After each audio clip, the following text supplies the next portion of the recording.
just a good old boy. All right, ladies and gentlemen,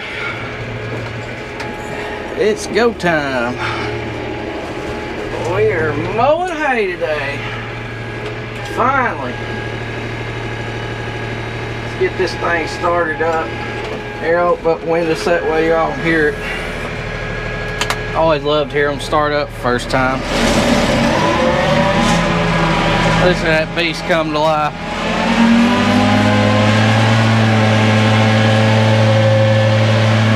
Oh, that is a sweet, sweet, sweet, sweet sound. This time of the year. By the end of the year, I'll be ready to not hear it anymore. Oh, me. But we have just started hay season 2021. It has begun. It has been a hectic start to this year. I am extremely late. If y'all have been watching for a long time, y'all have probably been wondering, when is he going to start posting videos of cutting hay? He's got to be cutting hay. It is, this thing's charging, so let me pull up my calendar so that way I can see. It is the 13th of May, so I am 3 weeks behind today. Or tomorrow I'll be 3 weeks behind. Where I normally start, we normally start the last week of April. We are at the end of the second week of May, and we are 3 weeks behind. I said a while ago I was a month behind on everything, and I guess I've caught up maybe a week, but we're still chasing our tail right now. It has definitely been a hectic start, but hay ground wise, I've got more hay to cut than I ever have at this point. The way things has worked out in the last several weeks, I have not recorded anything in the last 2 weeks. I think I've already talked about this a few weeks ago in another video. The ground situation, we picked up some more ground. It's just worked out that we are going to have more than we have ever had. And I'm starting 3 weeks late. Imagine that. So we are not starting like we normally do. Normally I would have started the last week of April. We would have probably baled square bales, done a handful of round rolls. It's typically what we do, but the weather has not cooperated. We've had some dry weather.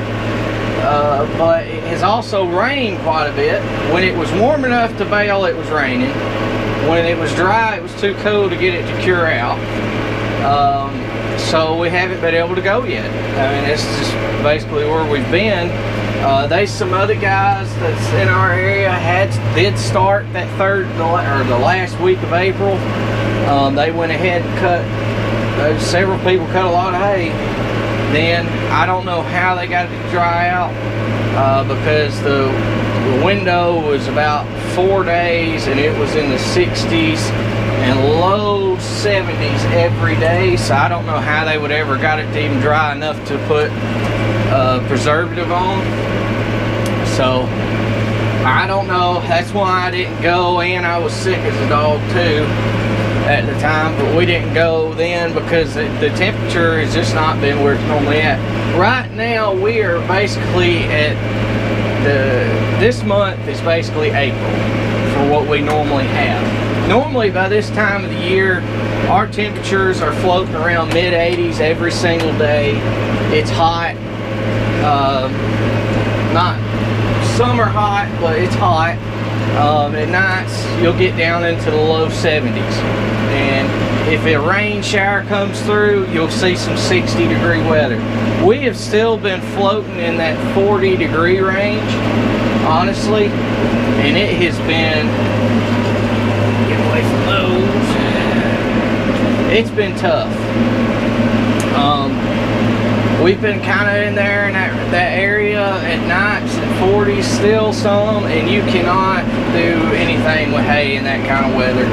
It's just not feasible.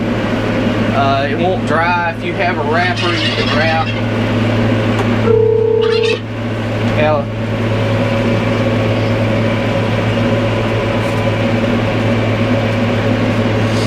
Ain't nothing to do up here. Wow. That's all you can do. Hey, if they bring that fuel, we're probably gonna need you to bring us some later.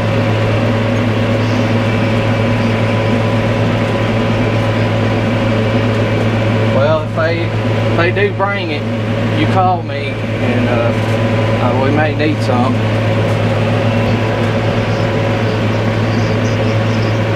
All right. Bye. But I'll get into that. I got something else I want to talk to y'all about a little bit too. Well, several things to talk about today. But let's see, where was I at? My grandpa called me. We're dealing with the fuel crisis that's going on right now. I don't know when y'all see this, maybe after it's all over, but I don't know. That's what we're dealing with right now. Anyway, it's been a hectic year, and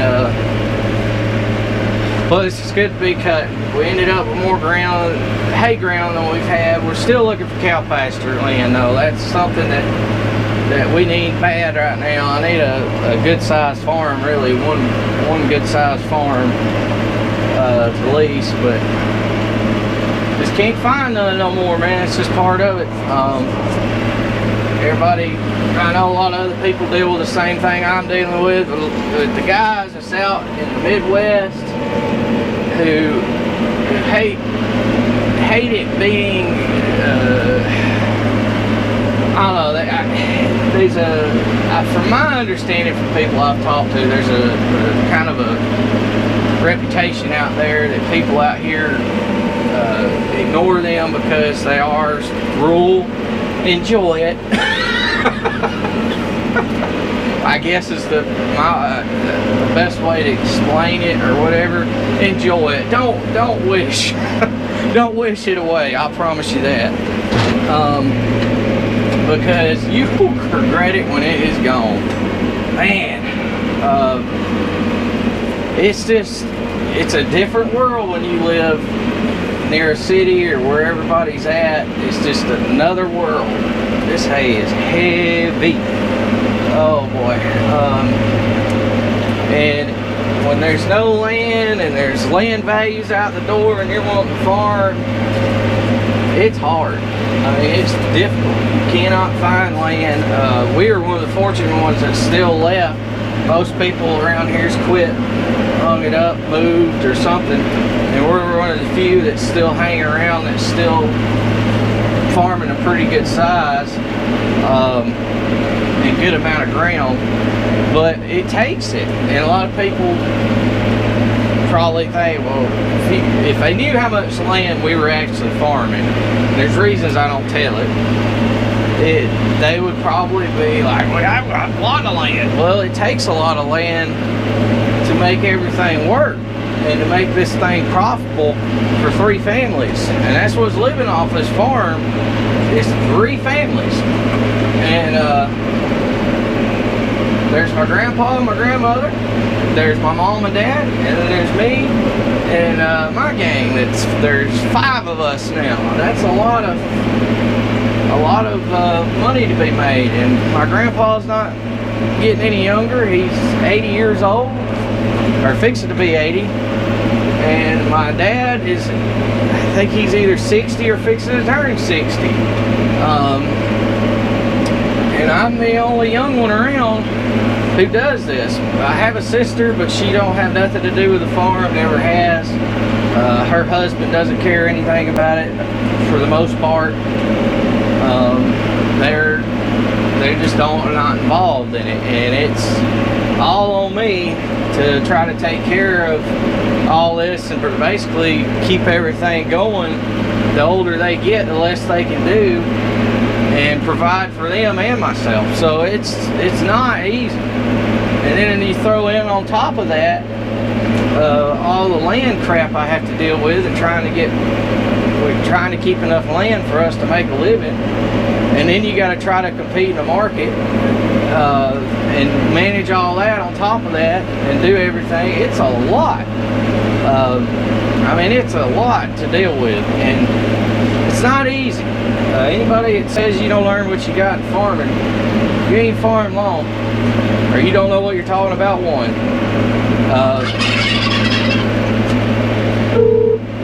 Hello. The fuel company just called and said that they ain't gonna bring us no fuel today. They're supposed to be here yesterday, then they're supposed to brought us fuel today, and now they're saying it's gonna be tomorrow. They were supposed to got 100,000 gallons of fuel in. They only got 7,000 gallons of fuel in, so no fuel. So what do you do?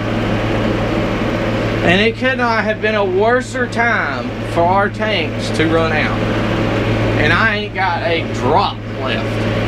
And now I'm up here, we're trying to get started in hay. I had to go yesterday and scrounge up enough in fuel cans and buy our own road just so we can do what we gotta do. Could not have been a worser time, because we literally ran out, and then all this mess happened. I mean, that night, I mean, you could not have timed it any better to be a mess for us. Because normally, I mean, you don't think nothing about it. You get low, and then you'll catch it when you got about a quarter of a tank left, and then you'll order the fuel. Well, that's what we did. And then, lo and behold, this all happened. So this is what we were stuck with. I mean, when we ordered the fuel, none of this was going on. We literally ordered it the day or the night before all this happened. We ordered it late that afternoon. They said, yeah, we'll have it there at the first of next week. It didn't show, or middle of next week, I think it was, first to middle of next week. Never showed up, because, and then that night, all that crap come out on the news about the pipeline and everything else. And that's something I want to talk about. With fuel in this country, and here in the Southeast, why? I mean, it's a crucial thing to industries all over this country, is having fuel. Clearly, it is. Why in the hell would we put all of our faith into a computer system? I mean, given it's not hacked, and just say something goes wrong, catastrophically wrong, why would we do that? Why would we not have it to where it can be manually overridden? Because from what I've been hearing and been told, it's all because the computers are shut down, and because of the virus, and there's no way to, what the heck is he doing? There's no way to get everything back online, and that is a problem. That is a major problem. I mean, look at what it's done to the Southeast. I mean, it's stupid to have that much crap on Reliance. And don't even get me started about politics in general with our wonderful president and this regime. If you voted for these people, I hope you're enjoying this. You're probably one of these dumbasses that's run into the gas station, opening up your trunk on your little car and taking a grocery bag from Target, Walmart, wherever it may be, and filling it with gas, tying a knot in it, and dropping it in the back of your car. That's how stupid these people are. I mean, stupid. You dumbass, do you not realize that that fuel will melt that plastic within not a long period of time, just a few minutes, and you will have gas all in the trunk of your car, everywhere, not in a container? I mean, people are dumb. Anyway, thank y'all for watching. Please comment, rate, subscribe, and I'll see you next time.